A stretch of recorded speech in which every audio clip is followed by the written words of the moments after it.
குடியாத்தம் குமரன் பணிவான வணக்கத்தை தெரிவித்துக் கொள்கிறேன். நண்பர்களே, சட்டமன்ற நிகழ்வுகளை நீங்கள் அனைவரும் தொலைக்காட்சியில் நேரலையிலே பார்த்துக் கொண்டிருக்கிறீர்கள். எல்லாம் லைவா பாக்குறீங்க. காலையில சிஎம் ஜோசப் விஜய் உள்ள வந்த உடனே சட்டமன்றம் முடியும் வரை முதலமைச்சர் பேசுறது, எதிர்க்கட்சி தலைவர் பேசுறது, அமைச்சர்கள் பேசுறது, எதிர்க்கட்சி உறுப்பினர்கள், ஆளுங்கட்சி உறுப்பினர்கள், சட்டமன்றத்தில் நடக்கிற எல்லா விவாதங்களும் நீங்க நேரலையில பாக்குறீங்க. இதுக்கு முன்னால அப்படி கிடையாது. அவை குறிப்பில் எது இடம்பெறுதோ அதை மட்டும் தான் காட்டுவாங்க. அவை குறிப்பில் இடம்பெறாத காட்ட மாட்டாங்க. லைவா வராது. இப்ப எப்படின்னு கேட்டா லைவா வந்துடுது. அவை குறிப்பில் இடம்பெறதும் நீங்க பார்க்கலாம், அவை குறிப்பில் இடம்பெறாதும் பார்க்கலாம், அவை குறிப்பில் நீக்கிறதும் பார்க்கலாம், எல்லாமே நீங்க பார்த்துடலாம்.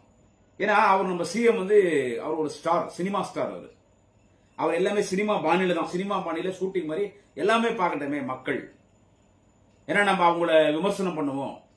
லைவ்ல காட்டலன்னா விமர்சனம் பண்ணதை அவைக்கப்படுது நீக்கிட்டா அதை காட்ட முடியாது. லைவே காட்டிடு, விமர்சனம் பண்றதும் பார்க்கட்டும், அவைக்கப்படுது நீக்கிறதும் பார்க்கட்டும் போயிட்டு இருக்க. நீங்க எல்லாம் பார்த்துட்டு இருக்கீங்க. ஓகே, அதுவும் நல்லதுதான். ஏன்னா மக்கள் தெரிஞ்சுக்கிட்டுமே உள்ள சட்டமன்றத்தை நம்ம ஓட்டு போட்டு தேர்ந்தெடுத்த பிரதிநிதிகள் நமக்காக என்ன பேசுறாங்க அப்படின்னு மக்கள் பார்க்கணும். அதாவது திமுக அதிமுக கூட்டணி, அதிமுக கூட்டணியில ஜெயிச்சவங்க மக்களால் வாக்களிக்கப்பட்டு சட்டமன்றத்தில் இருக்கிறார்கள். ஒரு 107 பேர் மட்டும் தான் நான் சொல்றேன். 107 பேர் ஜெயிச்சாங்கல்ல டிவிக்கேல. அவங்கள ஜெயிக்க வச்சது யாருன்னு கேட்டா EVM machine. Again and again நான் ரெக்கார்டிங் இட். இவிஎம் மிஷின் தான் நம்ம honourable CM Joseph Vijay sir உட்பட 107 பேர் ஜெயிச்சாங்கல்ல. 108 தொகுதி, ஒரு தொகுதி ரிசைன் பண்ணிட்டாரு அவர் அங்க திருச்சியில. சோ அந்த 108 தொகுதியில இவங்களை ஜெயிக்க வச்சிருந்து இவிஎம் மிஷின். இவிஎம் மிஷின் பார்க்க போறது இல்ல. ஆனா அதிமுக கூட்டணி திமுக கூட்டணியில ஜெயிச்சாங்க பாருங்க. திமுக அதிமுக இதெல்லாம் மக்கள் ஓட்டு போட்டது. சோ மக்கள் பார்க்கணும். அதனால லைவ்ல வர்றது நல்லதுதான். சொல்ல வருகிற செய்தி என்னவென்று கேட்டால், இன்றைக்கு காட்பாடி தொகுதியினுடைய சட்டமன்ற உறுப்பினர், டிவிகேனுடைய சட்டமன்ற உறுப்பினர், மருத்துவர் திரு சுதாகர் அவர்கள் பேசினார். கன்னி பேச்சு அவர் பேசினாரு. துவக்கத்தில் அவர் யாருன்னு சொல்லி ஒரு சுகர் டாக்டர், நல்ல டாக்டர் தான். எனக்கும் அவர் தான் சுகர் டாக்டர். 6 முறை அவர்கிட்ட போயிருக்கிறேன். குடியாத்துல ஜிபிஎம் ஸ்ட்ரீட்ல அவருடைய ஹாஸ்பிட்டல் இருக்கு, கிளினிக் இருக்கு. அவரு குடியாத்தக்காரு, குடியாத்தம் தான் வீடு இருக்குது. அவர் காட்பாடியில் போய் நின்னாரு. குடியாத்தில் இருக்கிற 4 பேர், குடியாத்தத்தை சேர்ந்த, குடியாத்தத்தை பூர்வீகமாக கொண்டவர்கள், குடியாத்தம் நகரத்தை சேர்ந்த 4 பேர்கள் வேலூர் மாவட்டத்திலே டிவிகே கட்சியில இவிஎம் மிஷினால் சட்டமன்ற உறுப்பினராக தேர்ந்தெடுக்கப்பட்டிருக்கிறார்கள். காட்பாடியில ஒருத்தர், அதான் சுதாகர், வேலூர்ல ஒருத்தர், கேவி குப்பத்தில் ஒருத்தர், குடியாத்திலே ஒருத்தர். சோ 4 பேரும் குடியாத்தை சேர்ந்தவர். சொல்ல வருகிற செய்தி இன்னைக்கு அவர் கன்னி பேச்சில பேசினார். அவர் பேசும்போது நான் எப்பவுமே லைவா பார்த்துட்டு இருப்பேன். ஏன்னா நான் யூடியூப்ல பேசுறேன், சோசியல் மீடியால எல்லாத்தையும் நான் பேசுறதுனால எனக்கு என்ன நடக்குதுன்னு நான் லைவா பார்க்கணும். பார்க்கும்போது அவர் பேசினார். அவர் பேசும்போது அவங்க தலைவர் புகழ்ந்து பேசினாரு, திரு ஜோசப் விஜய் அவர்களை. புகழ்ந்து பேசட்டும், தப்பு இல்ல. பேசுகிற ஒரு செய்தி அங்க பதிவு பண்றாரு. இது எல்லாருமே டிவிகே கட்சியில எல்லாருமே பாக்குற வேலை. இது எல்லாமே பாக்குற வேலை. அவங்களுக்கு மெச்சூரிட்டி கிடையாது, புதுசு. அவங்களுக்கு ஒரு ட்ரைனிங்கும் கொடுக்கல. அவங்க இஷ்டத்துக்கு ஏதோ அவங்க கட்சி திருமணி கூட்டத்தில், பொதுக்கூட்டத்தில் பேசுற மாதிரி அவங்க பேசுறாங்க. அது அவர் பேசும்போது என்ன சொன்னாருன்னா, முதல்ல முன்னாள் நீர்வளத்துறை அமைச்சர் 10 முறை தொடர்ந்து சட்டமன்ற உறுப்பினராக தொடர்ந்து காட்பாடி தொகுதியில் வெற்றி பெற்று வருகிற எங்கள் மண்ணின் மைந்தர், கழகத்தின் மூத்த முன்னணி தலைவர், கழக பொதுச் செயலாளர் அண்ணன் துரைமுருகனுக்கு அவர் துரைமுருகன் சார் அவர் ஒரு சீனியர் மெம்பர் உள்ள பேசிட்டு அதுல அவர் என்ன ரெக்கார்ட் பண்றாருன்னு கேட்டா, இந்த தொகுதியில் அடிப்படை வசதிகள் எதுவுமே இல்லைன்னார். அது திமுக கோட்டைன்னு சொல்றாங்க. தொடர்ந்து 40 வருஷமா அங்க திமுக ஜெயிக்குது. 10 முறை துரைமுருகன் சார் அவர் சொன்னது, எங்கள் மண்ணின் மைந்தர் கழக பொதுச் செயலாளர் அண்ணன் அவர்களை துரைமுருகன் சார் தொடர்ந்து ஜெயிக்கிறாங்க. அடிப்படை வசதிகள் எதுவுமே இல்ல, பாதாள சாக்கடை இல்ல, சாலை வசதிகள் இல்ல, குடிநீர் பிரச்சனை இருக்குது, பல பிரச்சனை இருக்குது, மருத்துவ வசதி இல்ல, மருத்துவமனைகள் இல்லை, இது பல குற்றச்சாட்டு எதுவுமே இல்லைன்ற மாதிரி. அதாவது அடிப்படை பிரச்சனைகள் எதுவும் தீர்க்கப்படவில்லை. பல பிரச்சனைகள் அந்த தொகுதியில் இருக்கிறது. இந்த தொகுதி திமுக கோட்டைன்னு சொல்றாங்க. இது அமைச்சர் தொகுதி, நீர்வளத்துறை அமைச்சராக இருக்கு, தொடர்ந்து அமைச்சராக இருக்கிற அண்ணன் துரைமுருகனுடைய தொகுதி. அது துரைமுருகன் சாருடைய தொகுதி. அங்க எதுவுமே செய்யலன்னு சொல்லி ஒரு தவறான செய்தியை பதிவு பண்ணாரு. பதிவு பண்ணிட்டு அவர் இன்னொன்னு என்ன சொல்றாருன்னு கேட்டா, அதுக்கு கழகத்தினுடைய மூத்த முன்னணி தலைவர், கழகத்தினுடைய முதன்மை செயலாளர், முன்னாள் அமைச்சர், சட்டமன்றத்தினுடைய எதிர்க்கட்சி துணைத் தலைவர் மலைக்கோட்டை சிங்கமன்னன் KN நேரு அவர்களும், முன்னாள் அமைச்சர் அரசு கொறடா அருணை மாநகரத்தின் அருணையாளர் அருணையின் செல்வம் அண்ணன் ஏவா வேலூர்களும் அதுக்கு ஒரு நல்ல விளக்கத்தை தந்தார். அடுத்து என்ன சொல்றாரு, ஒரு மிகப்பெரிய நடிகர் ஒரு புத்தக விழாவில் பேசும் பொழுது பல வருடங்களாக ஒரே கிளாஸ்ல இருக்கிறாங்க, ஃபெயில் ஆகாம ஒரே கிளாஸ்ல இருக்கிறாங்க ஸ்டூடெண்ட்ஸ், ஒரே கிளாஸ் இருக்காங்க. அப்ப அந்த டீச்சருக்கு எவ்வளவு கஷ்டமாக இருக்கும் அவங்களை அடக்கிறதுக்கு அப்படின்னு சொல்லிட்டு அந்த ஸ்டூடெண்ட்டையும் ஃபெயில் ஆக்கிட்டு டீச்சரையும் மாத்தந்து எங்களுடைய தலைவர் ஜோசப் விஜயன் சொல்லி அவனுக்கு டேபிள்ல தட்டுறாங்க. அவர் யாரு சொல்றாருன்னா சூப்பர் ஸ்டார் அண்ணன் ரஜினிகாந்த் அவர்கள், அண்ணன் ஏவாவேலு அவர்கள் ஒரு வரலாற்று சிறப்புமிக்க புத்தகத்தை சென்னையில வெளியிட்டார். அது எதுக்கும் அழைப்பு வந்தது, நானும் போயிருந்தேன். அங்கே அவர் பேசும்பொழுது நகைச்சுவையாக சொன்ன ஒரு சொல்லுது, ரொம்ப சீனியர் ஸ்டூடெண்ட்ஸுங்க, அவங்கள வாதியாரும் ஒன்றும் பண்ண முடியாது, அவங்க அதே கிளாஸ் இருக்காங்க, போக மாட்டோம் நடமாட்டோம் சொல்லி அவர் ஒரு நகைச்சுவையாக சொன்னார். அது மறுநாள் ஒரு சர்ச்சைக்குரிய விஷயமாக மாறியது. அதன் பிறகு அதற்கான விளக்கத்தை காட்பாடியிலே மண்ணின் மைந்தரன் துரைமுருகன் அவர்களும் பத்திரிகையாளத்திலே தெரிவித்தார். விமான நிலையத்திலே கேள்வி கேட்டும்போது என்னுடைய நெருங்கிய குடும்ப நண்பர், அவர் எது சொன்னாலும் நான் ஏத்துக்குவேன், அவர் நெருங்கிய குடும்ப நண்பன் துரைமன் சொன்னார். அது ஒரு நகைச்சுவை பேசினார். அவங்க அதை அரசியல் ஆக்கினாங்க. நான் மருத்துவர் சுதாகர் அவர்களுக்கு சொல்றேன், ஏன்னா நான் உங்கள்கிட்ட வந்திருக்கிறேன், உங்கள்கிட்ட நான் ட்ரீட்மெண்ட் எடுத்திருக்கிறேன். நடுவில் நீங்க எம்எல்ஏ அனுப்புற கூட நான் உங்கள்கிட்ட போன்ல பேசியிருக்கேன், உங்களுக்கு நினைவு இருக்கும்னு நினைக்கிறேன். இந்த பதிவு நீங்க பாப்பீங்க, என் பதிவு எல்லாரும் பாக்குறாங்க. அந்த டேப்லெட் ஆக்சுவலி என்ன டேப்லெட் சார், என்ன டேப்லெட் பேர் எல்லாம் கூட சொன்னீங்க. நான் ஒரு நாள் உங்களுக்கு சொல்றேன் வாங்க, நான் உங்களுக்கு பிளட் டெஸ்ட் பண்ணிட்டு சுகர் லெவல் என்ன ஆகுதுன்னு எல்லாம் சொன்னா அப்படியே அவர். ஏன்னா நாங்க ஏற்கனவே ஒரு 4-5 வருஷமா சுகர் டாக்டர் அவர் தான் நம்ம போயிட்டு இருக்கோம். சொல்லிட்டு எதுவுமே செய்யலன்னு ஒண்ணுதான் அப்ப குறுக்கீடு வருது. முதல்ல என்ன சொல்றாங்க, அவர் அண்ணன் துரைமுருகனுடைய பேரை குறிப்பிட்ட உடனே மாண்புமிகு அண்ணன் கே நேரர்களும் அண்ணன் ஏவா வேலூர்களும் அண்ணன் கோவிசெலியன் அண்ணன் எம்ஆர்கே பன்னீர்செல்வம் இன்னும் இருக்கிற அவையில் இருக்கிற திமுக உறுப்பினர்கள் சத்தம் போட ஆரம்பிச்சிட்டாங்க. ஏன்னா சட்டமன்ற மரபு என்னன்னு உங்களுக்கு தெரியாது. உங்களுக்கு அவையில இல்லாதவர்கள் பெயரை குறித்து அவையில் இல்லை ஒருவர் இல்லை என்று சொன்னால் அவர் பெயரை சொல்லக்கூடாது. இது சட்டமன்றத்தினுடைய மரபு. இதுவரை ஒரு முறை கூட எம்எல்ஏ ஆகாத குடியாத்த குமரனுக்கு தெரியும். ஆனா 96 இருந்து இன்று வரை நான் சட்டமன்றத்தை ஒரு நாள் கூட சட்டமன்றத்தை நான் பார்ப்பேன். ஒன்னு நேரடியா பார்ப்பேன், இல்ல டிவியில. நான் சட்டமன்றம் தான் நான் சென்னைக்கு போயிடுவேன். நான் சட்டமன்றம் நடக்கும் போதுல மாலை நேரங்களில சென்னையில கூட்டம் இருக்கும். ஏன்னா திமுக எம்எல்ஏக்கள் எதிர்கட்சியான நீலா புகழேந்தி அவர் நிறைய கூட்டங்கள் பேசுவார். நானும் ஈப்பேர் இடம்பெறி தான் போய் முதல்ல பேசுவோம். எந்த கூட்டம் தான் நாங்க தான் போய் முதல்ல பேசுவோம்.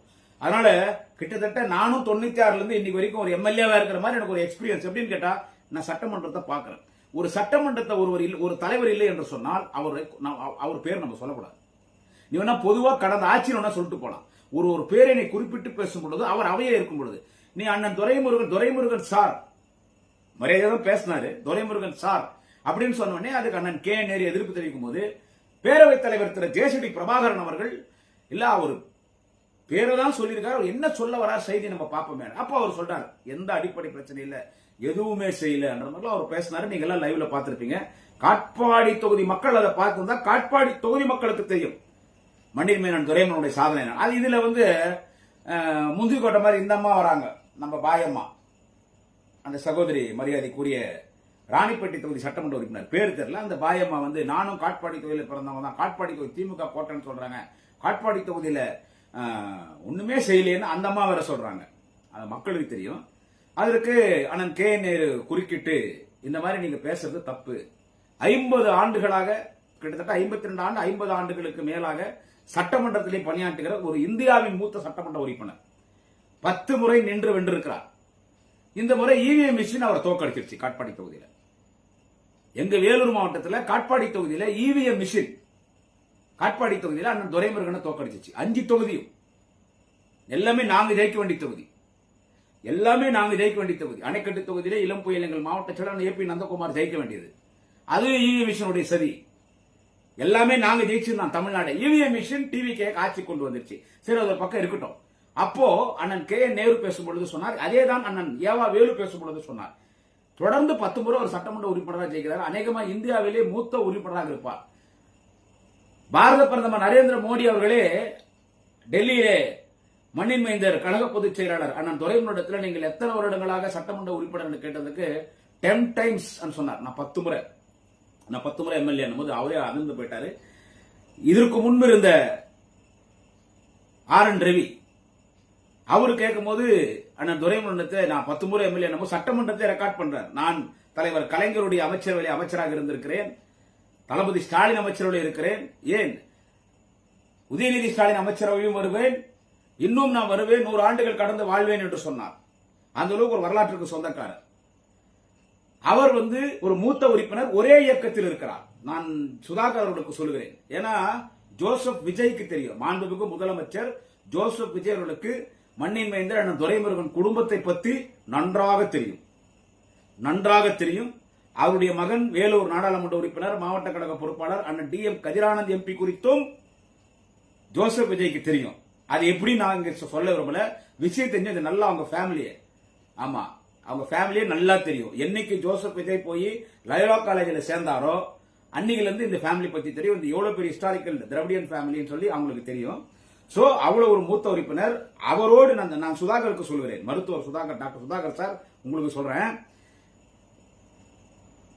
இங்கே கேவிக்குப்பத்திலே படித்துவிட்டு காட்பாடியிலே படித்துவிட்டு அவர் பச்சையப்பன் கல்லூரியிலே படிக்கும் பொழுதே அண்ணாவிடத்திலே நெருங்கி பழகினார், கலைஞரிடத்தில் நெருங்கி பழகியவர். அப்படியே சட்டக்கல்லூரியிலே படித்தவர். எம்ஜிஆர் அவரை படிக்க வைத்தார் என்று அவரே சொல்லியிருக்கிறார். எம்ஜிஆர் இவரை பெற்ற பிள்ளையா பார்த்தாரு. எம்ஜிஆர் அண்ணா திராவிட முன்னேற்ற கழகத்தை துவங்கும் பொழுது கூட அண்ணன் துரைமுருகன் அவர்கள் மண்ணின் மைந்தர் கழக பொதுச் செயலாளர் அவரோடு செல்லவில்லை. நீங்க எனக்கு படிப்பு வச்சிருக்கலாம், ஆனால் என்னுடைய தலைவர் கலைஞர் என்று கலைஞரை தலைவராக ஏற்றுக்கொண்டு, அண்ணாவை தலைவராக ஏற்றுக்கொண்டு, கலைஞரை தலைவராக தொடர்ந்து பயணித்தவர். அவரோடு பயணித்தவர் பலவர் அதிமுகவுக்கு சென்றார்கள், பல கட்சிகளுக்கு சென்றார்கள், மதிமுகவுக்கு சென்றார்கள். வைகோ இவரோடு படித்தவர் தான் பலரை நான் சொல்வேன். அதே ஜேசிடி பிரபாகரன் அவர்கள், பேரவைத் தலைவர் மாண்புமிகு ஜேசிடி பிரபாகரன் அவர்கள் சட்டமன்றத்தில் பேசும்பொழுது துரைமுருகன் என்று சொன்னால் ஒரு மிகப்பெரிய தலைவர், இடி மின்னல் முழக்கம், துரைமுருகன், ரகுமான் கான், சுப்பு இவரெல்லாம் சட்டமன்றத்தில் பேசினால் அவையே குலுங்கும், அவையே நடுங்கும், இடி மின்னல் முழக்கம் என்று சொன்னார். அவ்வளவு வரலாற்றுக்கு சொந்தக்காரர், ஒரு மூத்த உறுப்பினர். 1989 ஆண்டு முதல் 2021 கடந்த திமுக ஆட்சி வரை தொடர்ந்து அந்த நீர்வளத்துறை, அது ஏற்கனவே பொதுப்பணித்துறை, ஒரு பொதுப்பணித்துறை தனியாக பிரிந்து நீர்வளத்துறை, பொதுப்பணித்துறை நெடுஞ்சாலைத்துறை அமைச்சர் மரியாதைக்குரிய அருணை மாநகரத்தின் அருணையாளர் அண்ணன் ஏவா வேலு அவர்கள் பொதுப்பணித்துறை அமைச்சர், நீர்வளத்துறை மற்றும் கனிமவளத்துறை அமைச்சராக எங்கள் பொதுச் செயலாளர் மண்ணின் மைந்தர் துரைமுருகன் இருந்தார். அவர் எத்தனை சாதனைகள் செய்திருக்கிறார் என்று அனைத்து கட்சியினருக்கும் தெரியும். அவருக்கு போஸ்டர் அடித்தாலே வாழும் கல்லணை கட்டிய கரிகாலன் மண்ணின் மைந்தர் அண்ணன் துரைமுருகன் என்றுதான் போஸ்டர் அடிப்பார். நாங்களே அப்படி அடியால் அத்தனை அணைகளை அவர் தலைவர் கலைஞருடைய அமைச்சரோடு இருக்கும் பொழுது அத்தனை அணைகளை கட்டியிருக்கிறார். இன்னொன்னு சொல்றேன், தமிழ்நாடு முழுக்கோ 234 தொகுதிகளில் எத்தனை ஏரி, எத்தனை குட்டைகள் இருக்கிறது, எத்தனை கால்வாய்கள் இருக்கிறது, காவேரி பாசனம் எங்கெங்க இருக்குது, காவேரி டெல்டா ஏரியா எங்கெங்க இருக்குது, காவேரியினுடைய வரலாறு, கொடுகுமலையிலிருந்து காவேரி தலைக்காவேரியில காவேரி பிறந்து எந்த வழியாக வருகிறது, கபினி அணையாக இருக்கட்டும், கிருஷ்ணராஜசாகர் டேமாக இருக்கட்டும், இந்த மேகதா டேம் பிரச்சனையா இருக்கட்டும், காவேரி விஷயத்தை நைட்டு 1 மணிக்கு தட்டி நீர்வளத்துறை பத்தி, அணைகளை பத்தி, காவேரி குறித்து பேசுங்கள் என்று சொன்னால் 1 மணிக்கு தட்டி எழுப்பினாலும் கூட மடம் திறந்த வெள்ளம் போல், புற்றால அருவி போல், வற்றாத ஜீவநதி போல், ஓயாத அலை போல் பேசக்கூடிய ஒரு மிகப்பெரிய தலைவர். இன்றைக்கு அவர் இருந்த நீர்வளத்துறையில யாரு அமைச்சர் தெரியுமா உங்களுக்கு? பாண்டிச்சேரிக்காரு. இட்டுன்னு வட்டா, இட்டுன்னு போட்டா, ஏஞ்சிக்கவா 85. அவர் இன்னைக்கு பேசுற அசிம்ல, இனிமே திமுக ஆட்சிக்கு வரவே வராது, திமுக ஆட்சிக்கு வரும்னு கனவே காணாதீங்க. யாரு?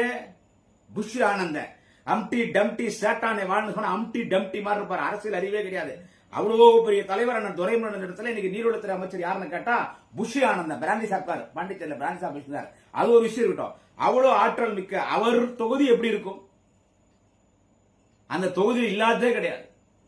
மரியாதைக்குரிய அண்ணன் ஏவா வேலு அவர்கள் சட்டமன்றத்தில் பதிவு செய்தார், அந்த தொகுதிதான் முன்மாதிரி தொகுதி என்று சொல்லி. அந்த தொகுதிதான் முன்மாதிரி தொகுதியாக நாங்கள் எல்லாம் பார்ப்போம். அந்த தொகுதி குறித்து எதுவும் செய்யவில்லை என்று எப்படி தவறான செய்திகளை சட்டமன்ற உறுப்பினர் அவையிலே சொல்லுகிறார் என்று அவர் செய்தியை பதிவு செய்தார். நான் ஒண்ணு வேணா ஒரே சில செய்திகளை மட்டும் சொல்றேன். காட்பாடி தொகுதியில் ஒண்ணுமே செய்யலன்னு சொல்லியிருக்கிற காட்பாடி தொகுதியினுடைய இவிஎம் மிஷினால் சட்டமன்ற உறுப்பினரான மரியாதைக்குரிய என்னுடைய சுகர் டாக்டர் அவரு. அதனால அவர் என்னப்பா யாரும் எழுதி கொடுத்தது பேசுகிறார். பட் நம்ம ஏன்னா நான் இன்னொன்னு சொல்லிடுறேன், இதுல நிறைய விமர்சனங்கள் வரும், நிறைய கமெண்ட் வரும். இதையும் நான் இங்க பதிவு பண்ணி ஆகணும். குடியாத்த குமரன், நீ மண்ணின் மைந்தர் அண்ணன் துரைமுருகன் குறித்து நீ பேசுறியா? நீ அவரை பத்தி குறை சொன்னவன் தானே? கண்டிப்பா இது கமெண்ட்ல வரும். ஏன்னா பல சேனல்ல வரும், அது வரும் கமெண்ட்ல வரும். நீ அவரை பத்தி 1 முறை 2 முறை குறை சொல்லி 2 முறை நீ இயக்கத்தால் தற்காலிகமாக நீக்கப்பட்டவன், இப்பொழுது நீ கட்சியில் சேர்க்கப்பட்டிருக்கிறாய். பொதுச் செயலாளர் அண்ணன் துரைமுருகனுடைய அனுமதி பெற்று மாவட்ட செயலாளர் அண்ணன் இளம்புயல் ஏபி நந்தகுமார் அவர்கள் பலமுறை என்னை கட்சியில் சேர்க்க வேண்டும் என்று கடிதம் கொடுத்திருக்கிறார்.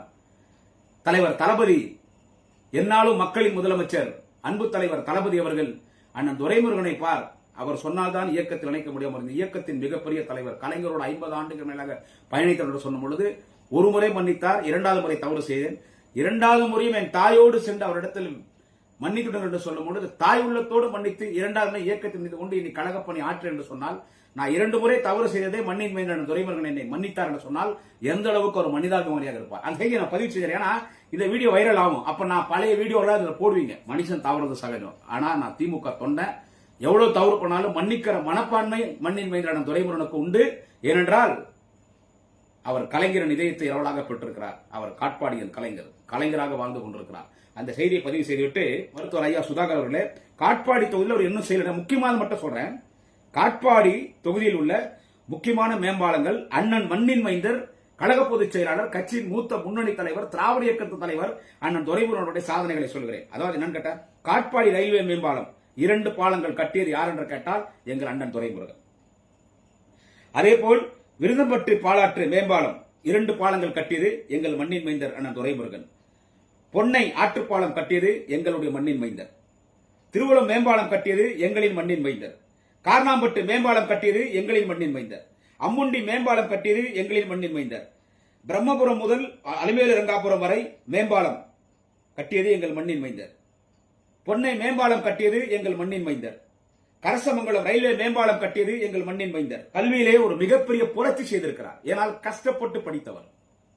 ஒரு குடியான் குடும்பத்தில் பிறந்து அவரே சொல்கிறார், ஆடு மாடு மேய்ச்சிருக்கிறேன், ஆடு மேய்க்கும் போது நான் ஒரு பாறையில் உட்காந்து படிப்பேன் சொல்லியிருக்கார். எனவே கஷ்டப்பட்டு படித்தவருக்கு கல்வி நிலையங்களை கொண்டு வருவதில் அக்கறை இருக்கும். சேர்க்காட்டில் திருவள்ளூர் பல்கலைக்கழகத்தை கொண்டு வந்த வரலாறு மண்ணின் மைந்தர் அண்ணன் துரைமுருகனுக்கு உண்டு. கல்வி தந்தை. Thiruvallur university, a very big achievement, historical achievement of our DMK senior most our party general secretary அண்ணன் Duraimurugan. historical achievement is Serkadu Thiruvallur university. Thiruvallur பல்கலைக்கழகத்தை கொண்டு வந்தார். சில்க் மில்லில் சட்டக்கல்லூரி கொண்டு வந்திருக்கிறார் டாக்டர் சுதாகர் அவர்களே. எதுவும் பண்ணல. சில்க் மில்ல லா காலேஜ், ஏன்னா அவர் அம்பேத்கர் லா காலேஜில் படித்தவர். வழக்காடு மன்றத்தில் வாகை சூடுகிற வழக்கறிஞர் பெருந்தகை, கட்சியின் மூத்த முன்னணி தலைவர், கழகத்தின் பொதுச் செயலாளர், தலைவர் கலைஞரின் இதயத்தை இரவலாக பெற்றிருக்கிற காட்பாடியின் கலைஞர், என்னாலும் சட்டமன்றத்தின் கதாநாயகன், சட்டமன்றத்தின் நவரச நாயகன் என்று அனைவராலும் புகழ்ந்து பேசப்பட்ட, எம்ஜிஆரை எதிர்த்து கேள்வி கேட்டவர், ஒரு மிகப்பெரிய ஆளுமையோடு சட்டமன்றத்தில் எல்லோரையும் சர்வாதிகாரத்தோடு பேசக்கூடிய அம்மையார் செல்வி ஜெயலலிதாவை சட்டமன்றத்தில் கேள்வி கேட்டவர் அண்ணன் துரைமுருகன். ஒரு மிகப்பெரிய ஒரு வழக்கறிஞர். அவர் சில்க்வெளியிலே சட்டக்கல்லூரி லா காலேஜ் அங்க கொண்டு வந்திருக்கார். அதே மாதிரி சேர்க்காட்டில் புதிய அரசு கல்லூரி, ஒரு திருவள்ளூர் யூனிவர்சிட்டி காட்பாடி தொகுதியில, ஒரு லா காலேஜ் காட்பாடி தொகுதியில, அதே மாதிரி ஒரு கவர்மெண்ட் காலேஜ் அரசு கலைக்கல்லூரியை கொண்டு வந்திருக்கிறார். 50க்கும் மேற்பட்ட உயர்நிலை பள்ளிகளை மேல்நிலை பள்ளிகளாக தரம் உயர்த்தப்பட்டுள்ளது. இது ரொம்ப முக்கியம். அதே போல் அரசு பள்ளிகளில் புதிய திரள்முகு வகுப்புரை கட்டிடங்கள், சுகாதாரிக்கப்பட்ட குடிநீர் நிலையம் மற்றும் கழிவறை வசதிகள் செய்யப்பட்டுள்ளது. காவல், காட்பாடி காவல் துணை கண்காணிப்பாளர் அலுவலகம், போக்குவரத்து காவல் அலுவலகம் மற்றும் மகளிர் காவல் நிலையம் கொண்டுவரப்பட்டுள்ளது. தீயணைப்பு நிலையம் அமைக்கப்பட்டுள்ளது. வேலூர் போலீஸ் பட்டாலியன் அமைக்கப்பட்டுள்ளது. மருத்துவம், ஏன்னா ஒரு மருத்துவர் ஐயா சுதாகர் அவர்கள் எம்எல்ஏ, அவர் என்ன சொன்னார், மருத்துவ வசதி இல்லைன்னார். இதை நீங்க கொஞ்சம் கேளு, நான் உங்க நம்பருக்கு அனுப்புறேன். இதை சேர்க்காட்டில் பல்நோக்கு மருத்துவமனை, சேனூர், பள்ளிக்குப்பம், பிரம்மபுரம், திருவள்ளூர், திருவலம் மற்றும் பல பகுதிகளில் ஆரம்ப சுகாதார நிலையம், திருவள்ளூர் நகர், பாலாஜி நகர் நகர்ப்புற சுகாதார மையம், திருவள்ளூர் நகர், பாலாஜி நகர் நகர்ப்புற சுகாதார மையம். விளையாட்டு என்று எடுத்து சொன்னார். அவர் விளையாட்டை ரொம்ப என்கரேஜ் பண்ணுவார். ஸ்போர்ட்ஸ் ரொம்ப என்கரேஜ் பண்ணுவார். எங்க போனாலும் பசங்களை பார்த்தா ஸ்போர்ட்ஸ்ல நீ என்ன ஆக்டிவிட்டி, ஸ்போர்ட்ஸ் என்ன இன்ட்ரெஸ்ட், வாலிபாலா, ஃபுட்பாலா, கிரிக்கெட்டா, டென்னிஸா, கபடியா கேட்பாரு அவங்க. சோ அந்த வகையில விஐடி உள் விளையாட்டு அரங்கம், காட்பாடி சட்டமன்ற தொகுதி மேம்பாட்டு நிதியிலிருந்து உடற்பயிற்சி கூடங்கள் மற்றும் உபகரணங்கள் அமைக்கப்பட்டுள்ளது. வளர்ச்சி பணிகள் என்று எடுத்துக்கொண்டால் சிவில் மற்றும் கிரிமினல் நீதிமன்றம் கட்டிடம் கட்டப்பட்டுள்ளது. காட்பாடி தனி தாலுகாவாக மாற்றி அதற்கு ஒரு புதிய கட்டிடம் கட்டப்பட்டுள்ளது. காட்பாடியில் புதிய சார் பதிவாளர் அலுவலகம் கட்டிடம், காட்பாடி சட்டமன்ற தொகுதிக்குட்பட்ட பல கிராம பகுதிகளில் சிமெண்ட் சாலை வசதி செய்யப்பட்டுள்ளது. சாலை வசதிகள் இல்லைன்னு டாக்டர் சுதாகர் சொன்னாரு. இதை மனசுல வச்சுக்கணும். காட்பாடி சட்டமன்ற தொகுதிக்குட்பட்ட கிராமங்களை நகரத்துடன் இணைக்கும் அனைத்து சாலைகளும் தார் சாலைகளாக அமைக்கப்பட்டுள்ளது. காட்பாடி சட்டமன்ற தொகுதிக்குட்பட்ட பல இடங்களில் பயணியர் நிழற்கூடம் அமைக்கப்பட்டுள்ளது. காட்பாடி சட்டமன்ற தொகுதிக்குட்பட்ட நகர்ப்புற பகுதிகளில் சுதாகரிக்கப்பட்ட ஆர்ஓ வாட்டர் குடிநீர் வழங்கும் நிலையம் அமைக்கப்பட்டுள்ளது. பெரும்பான்மையான முதியோர்களுக்கு முதியோர் உதவி தொகை, மகளிருக்கு கலைஞர் உரிமை உதவித்தொகை வழங்கப்பட்டுள்ளது. சமுதாய கூடங்கள், நாடக மேடைகள், அங்கன்வாடி கட்டிடங்கள் தொகுதி மேம்பாட்டு நிதியிலிருந்து அமைத்து தந்துள்ளார். வீடு இல்லாதவர்களுக்கு இலவச வீட்டுமனை பட்டா மற்றும் அடுக்குமாடி குடியிருப்பு வழங்கப்பட்டுள்ளது. 100 கோடி மதிப்பீட்டில் மோர்தன அணை. இங்கதான் வரேன். நான் இதை மட்டும் தனியா பேசலான்னு இருந்தேன். குடியாத்தம் தொகுதிக்கு மோர்தன அணைங்க 96ல இது 89ல அந்த ஸ்கீம் வந்துச்சு டிஎன்கே கவர்மெண்ட்ல. 96 எண்ட்ல இது திறக்கிறாங்க மோர்தன அணை. அது அப்ப பேரணாம்பட்டு தொகுதி, இப்ப தொகுதி சீரமைப்புல குடியாத்தம் தொகுதி. இந்த மோர்தன அணை பழநர் ரோட்ல உள்ள கிட்டத்தட்ட ஒரு 15, 16, 18 கிலோமீட்டர் உள்ள போகணும். காட்டுல போகணும். அந்த காட்டுல சிறுத்தை இருக்கு, யானை இருக்கு, மான் இருக்குது, சென்னாய் இருக்குது, ஒரு திக்கான ஃபாரஸ்ட். அந்த ஃபாரஸ்டுக்கு உள்ள போனா அந்த மோர்தன டேம் கட்டியிருக்காரு. நான் சொன்னல கல்லணை கட்டிய கரிகாலன், அதுதான் அந்த மோர்தனா டேம் தான். இன்னைக்கு குடியாத்தம், கேவிக்குப்பம், காட்பாடி வரைக்கும் பல ஆயிரம் ஏக்கர் நிலங்களுடைய விவசாயத்திற்கு பயன்படுறது மோர்தனா டேம் தான். அந்த மோர்தனா டேம் கட்டினது யாருன்னு கேட்டா மண்ணின் மைந்தர் தலைவர் கலைஞர் நிதி ஒதுக்கப்பட்டு தலைவர் கலைஞரின் வழிகாட்டுதலின்படி தலைவர் கலைஞர் ஆட்சியில் தலைவர் கலைஞரின் பெரும் முயற்சியால் அன்றைய பொதுப்பணித்துறை அமைச்சர், நீர்வளத்துறை அமைச்சர் துரைமுருகன் அவர்கள் கட்டிய அணைதான் அங்கே மோர்தனால் அணை இருக்கிறது. இப்போ அதை சுற்றுலாமயமாக்குறதுக்கு அந்த ஸ்கீமு கொண்டு வந்தாச்சு, நிதியும் ஒதுக்கியாச்சு. இப்போ அதை இப்ப இருக்கிற அரசு அதை செய்யணும். இப்ப இருக்கிற இவிஎம் மிஷினால் ஆட்சிக்கு வந்திருக்கிற டிவிக்கு அரசாங்கம் அதை செய்யணும். அந்த மோர்தன அணை என்றது ஒரு மிகப்பெரிய சாதனை. அதுக்கடுத்து திருவள்ளம் சர்க்கரை ஆலை, திருவள்ளத்தில் ஒரு சுகர் ஃபேக்டரி, மண்ணின் மைந்தர் அண்ணன் துரைமுருகன் அவரால் கொண்டு வரப்பட்டது. லத்தேரியிலே ராஜா தோப்பானை, அது 96 கவர்மெண்ட் தான். லத்தேரியில ஒரு ராஜா தோப்பானை மோர்தன அணை திருப்பலாவிலும் நான் கலந்து இருக்கேன். அதே மாதிரி லத்தேரி ராஜா தோப்பானை திருப்பலாவிலும் நான் கலந்து கொண்டிருக்கிறேன். காட்பாடி உழவர் சந்தை, பிரம்மபுரம் வியூ பாயிண்ட், காட்பாடி தொகுதியில் 5000க்கும் மேற்பட்டோருக்கு வேலைவாய்ப்பு உருவாக்கும் வகையில் தொழிற்பேட்டை பூங்கா சிப்காட், கிறிஸ்டியான்பேட்டை 100 ஏக்கரில், மேல்பாடியில் 300 ஏக்கரில். அதற்கடுத்து நீர்வளத்துறையில் அவர் காட்பாடி தொகுதியில் செய்திருக்கிற சாதனை. சேன்பாக்கம் தரைக்கீழ் தடுப்பணை, அரும்புருதி தரைக்கீழ் தடுப்பணை, டிகேபுரம் தரைக்கீழ் தடுப்பணை, வரமாசத்து தரைக்கீழ் தடுப்பணை, கொய்யநல்லூர் தடுப்பணை, பொன்னை அணைக்கட்டு புறமைப்பு, மேல்பாடி தரைப்பாலம், பாண்டியன் விடுகு சீரமைப்பு, காங்கேயநல்லூர் முதல் பாலாறு வரை, வெப்பாலை தடுப்பணை, அம்முண்டி தடுப்பணை, கழுஞ்சூர் மற்றும் தாராப்படுவேடு கொண்டு வந்துள்ளார். காட்பாடி புறவழிச்சாலை, அதாவது தாராப்படுவேடு, கரிகிரி, கண்டிப்பேடு, புத்தூர், சேவூர், அரும்புருதி, கார்னாம்பேட், பெருமுகை, அரும்பாக்கம், இங்கே புறவழிச்சாலை. இது நான் சொன்னது என்னன்னு கேட்டீங்கன்னா, ஏன்னா இது மனப்பாடமா சொல்றதுக்கு நான் மண்ணின் மைந்தன் துரைமுருகன் கிடையாது. என்னுடைய மொபைல்ல நான் டீடைல்ஸ் வாங்கி தான் உங்கள்கிட்ட சொல்றேன். பட் எனக்கே ஒரு சில தெரியும். ஏனென்றால் 2006 முதல் தொடர்ந்து காட்பாடி தொகுதியிலே தெருவாக, வீதியாக, கிராமமாக அவரோடு வாகனத்திலே பிரச்சாரத்துக்கு செல்லக்கூடியவர். எனவே ஒருவரை பத்தி பேசும்போது வரலாறு என்னன்னு திரும்பி பார்க்கணும். டாக்டர் சுதாகர் அவர்களே எங்களுக்கு ஜென்ம விரோதி யாருன்னு கேட்டா மறைந்த அம்மையார் செல்வி ஜெயலலிதா. ஆனா அவங்கள்ட்ட பல ஆளுமை இருக்கிறது. எனக்கு அம்மையார் செல்வி ஜெயலலிதா உயிரோடு இருந்திருந்தா எங்க தலைவர் நல்லவர். அவருக்கு சர்வாதிகாரனா என்னன்னு தெரியாது எங்க தலைவர் தளபதிக்கு. அதுவே ஒரு சில நேரத்தில் நமக்கு ஆபத்தாயிடுது. இயேசு, புத்தர், காந்தி வழியெல்லாம் ரொம்ப நேர்மையானவர். எங்க தலைவர் முதலமைச்சரான நினைச்சிருந்தா அம்மையார் செல்வி ஜெயலலிதா மறைந்தவுடன் சசிகலா முதலமைச்சரானாங்க. அவங்களுக்கு ஜெயில் தண்டனை வந்துருச்சு. அங்க கூவாத்தூர்ல என்னென்ன நடந்துச்சு. அப்போ அண்ணன் எடப்பாடி பழனிசாமி சிஎம் ஆனார். அப்ப எங்க தலைவர் தளபதி நினைச்சிருந்தா ஒரு பாலிடிக்ஸ் பண்ணி அப்பவே நாங்க சிஎம் ஆயிருக்கலாம். அப்ப எங்க தலைவர் தளபதி சொன்னாரு, நான் முன்வாசலுடைய வருவேன், பின்வாசலே வரமாட்டேன். அவர் ஒரு நல்ல லீடர். ஜெயலலிதா எடுத்தங்கவுத்தன் பண்ணுவாங்க. ஜெயலலிதா இன்னைக்கு உயிரோடு தான் நீங்க டிவிக்கு கட்சி ஆரம்பிச்சிட முடியாது, ஜோசப் விஜய் முதலமைச்சர் இருக்க முடியாது, அப்பா எல்லாம் தேடி இருக்க முடியாது. அப்பா கூட வீட்டுல இருந்திருக்கலாம். சோ பேசும்போது பார்த்து பேசணும். ஒரு லீடர்ஸை பத்தி பேசும்போது காட்பாடி தொகுதி ஒண்ணுமே செய்யறன்ற அந்த பாயம்மா ராணிப்பேட்டை எம்எல்ஏ அந்த சகோதரி நான் காட்பாடி தான், நீங்க என்ன எல்லாம் சினிமாக்கார், நீங்கெல்லாம் சினிமாக்காரு என்ன சொல்றது, சினிமாக்காரு என்ன பண்ண முடியும்? அங்க அந்த சட்டமன்றம் பாருங்க, சினிமா மாதிரி தாங்க போகுது சட்டமன்றம். இன்னைக்கு முதலமைச்சர் ஜோசப் விஜய் ஒன்று அறிவிச்சார், சட்டமன்ற உறுப்பினர்கள்லாம் நான் வந்து கார் கொடுக்க போறான்னார். சட்டமன்றத்தை பல நிகழ்வுகளை பார்க்கும்போது நமக்கு ரொம்ப சிரிப்புன்னா சிரிப்பு, நமக்கு அவ்வளவு சிரிப்பா வருது. குடியாத்த எம்எல்ஏ சிந்து, ஆமா சிந்து அவங்க வந்து கார் கொடுத்தது வந்து கொடுத்த உடனே அவங்க நன்றி சொல்றாங்க. குடியாத்தத்தில் இவிஎம் மிஷினால் சட்டமன்ற உறுப்பினரான மரியாதைக்குரிய சகோதரி சிந்து பாட்டு பாடுறாங்க.